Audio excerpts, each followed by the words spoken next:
Podcast आप लोगों ने बहुत पसंद किया है। यही वजह है कि आज हम लोग जो बातें करेंगे उससे आगे की करेंगे, और जो आजकल के हालात हैं, आजकल की जो प्लानिटरी पोजीशंस हैं जिसका मैं अभी जिक्र कर रहे थे हम लोग ऑफलाइन, उन सब चीजों को भी आपके साथ शेयर करेंगे। तो सबसे पहले सर स्वागत है आपका। जय जगन्नाथ। जय जगन्नाथ। पंडित जी, पिछले पॉडकास्ट में लगभग 4-5 महीने पहले वो हमने पॉडकास्ट किया और आपने जो बातें कही लगभग इशारा उस तरफ दिखाई देने लगा। जैसे आपने कहा था कि भाई धर्म के रास्ते पर जो नहीं चलेगा वहां पर युद्ध, वहां पर लोग मरेंगे, या फिर वहां पर आप देखेंगे कि स्थिति और भयानक होती जाएगी। क्यों? क्योंकि सत्युग आने वाला है। अभी जो स्थिति है, एक तो मैं यहां से शुरू करना चाहता हूं कि अभी जो स्थिति है, मिडिल ईस्ट वाला जो एरिया है बहुत डिस्टर्ब है। ईरान का युद्ध अभी चल रहा है, वहां पर अमेरिका ने हमला किया, इजराइल ने मिलकर हमला किया ईरान के ऊपर, ईरान लगातार हमला कर रहा है बाकी अमेरिका की फैसिलिटीज के ऊपर। स्थिति क्या है? क्या ये उसी तरफ इशारा कर रहा है सर? देखिए, ये तो शुरुआत है मिड ईस्ट में। मिड ईस्ट में और भयंकर युद्ध होगा जब तक मक्का मदीना और जेरूसलम पर बड़ा युद्ध नहीं होगा, उसका समाप्त नहीं होगा। ये मक्का मदीना और जेरूसलम का आपने जिक्र किया, यहीं पर क्यों? क्योंकि देखिए, वो एक विस्तृत धर्म का मुख्य आस्था का केंद्र है जी। एक ख्रिस्ट धर्म का, दूसरा मुस्लिम धर्म का जी। भविष्यवाणी का शास्त्र में हमने पढ़े हैं, उसमें भी मक्का मदीना का रचना है और सारे धर्म का क्षेत्र पर कैसे कैसे परिवर्तन आएगा वो भी लिखा है। क्योंकि जब भगवान शास्त्र लिखते हैं या शास्त्र लिखवाते हैं जी, वो सारा विश्व के लिए लिखते हैं, कोई निर्दिष्ट देश के लिए, संप्रदाय के लिए नहीं। तो भगवान कल की अवतार के बारे में जो भविष्य मालिका पुराण है वो सारा विश्व के बारे में रचना है जी। उसमें एक पंक्ति है, 22 पाहचे मीन खेलुथिव सिंहासन रे वरुण, मक्का मदीना रे घोर युद्ध है वो। अच्छा, उसमें लिखा है ऐसा, मक्का मदीना का जिक्र है। घोर युद्ध होगा, भयंकर युद्ध। और ये युद्ध किस वजह से होगा?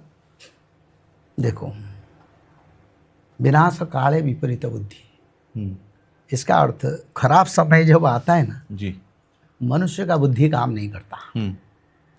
सभी मनुष्य सबसे सुखदायक जीवन इसी समय अतिवाहित कर रहे हैं। सभी मानव, भारत नहीं, सारा विश्व एक ऐसे स्तर पर आज आ चुका है, मनुष्य के लिए कोई दुर्गम नहीं, सब सुर्गम हो गए। गरीब लोग भी आज के दिन में अच्छा गाड़ी चढ़ते हैं, खाना पीना भी खाते हैं, और कुछ लोग कर्म नहीं करते, अलग बात है। तो इसीलिए मनुष्य बड़ा आनंद में है। पर जब मनुष्य का कर्म पाप से पर्यवसित होता है जी, तो मनुष्य का बुद्धि काम नहीं करता और खुद का विनाश खुद करता है। जिसमें खाता है उसको तोड़ता है, जिसमें बैठता है उसको तोड़ता है। तो इसीलिए भविष्य मालिका को मैं अनुध्यान किया, उसमें वो पंक्ति लिखा है, मिड ईस्ट में ईरान का साथ जो वार हो रहा है जी, अमेरिका किसी भी तरह शक्ति, कौशल, डिप्लोमेसी, किसी तरह नहीं तो दूसरा देश उनका जो हाथबारसी है, पाकिस्तान, तुर्की, सऊदी जी, इन देशों को लेके मध्यस्थता किसी के माध्यम से करवा के वही युद्ध को खत्म करने के लिए कोशिश करेगा, ये भविष्य में। और दूसरा, मक्का मदीना पर एक बड़ा समर होगा, ये लिखा है। जेरूसलम पर भी समर होगा।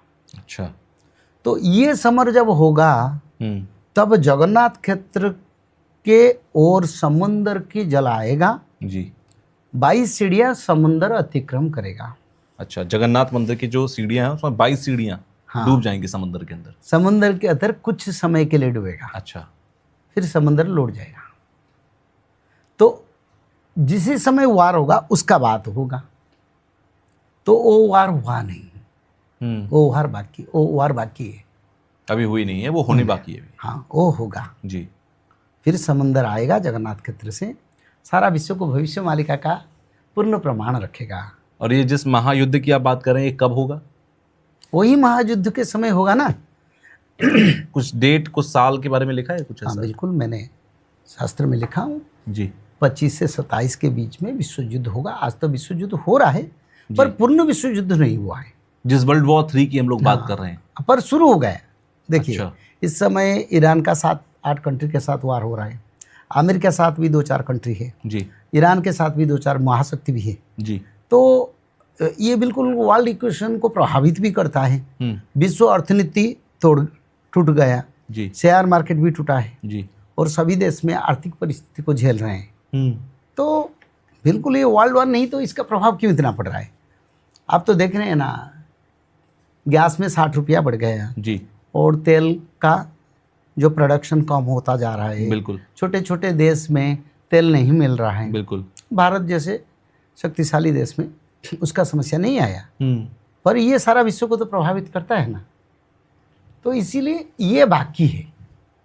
ईरान का साथ जो वार हो रहा है वो वार आगे कन्वर्सन होकर बड़ा युद्ध होगा और समय आएगा, वो बड़ा युद्ध के समय को विश्व युद्ध कहेंगे और उसी समय भारत पाकिस्तान के साथ भी वार चलेगा।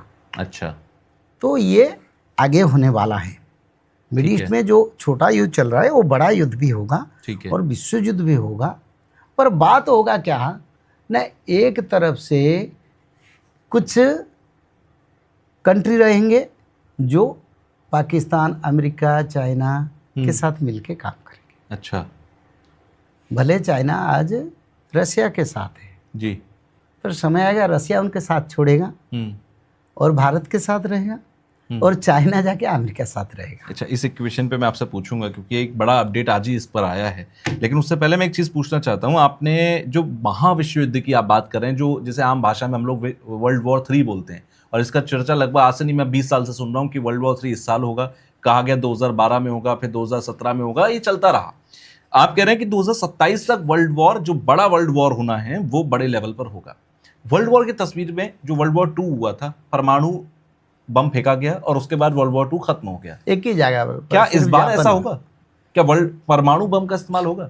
ये भी भविष्य शास्त्र में लिखा है। अच्छा।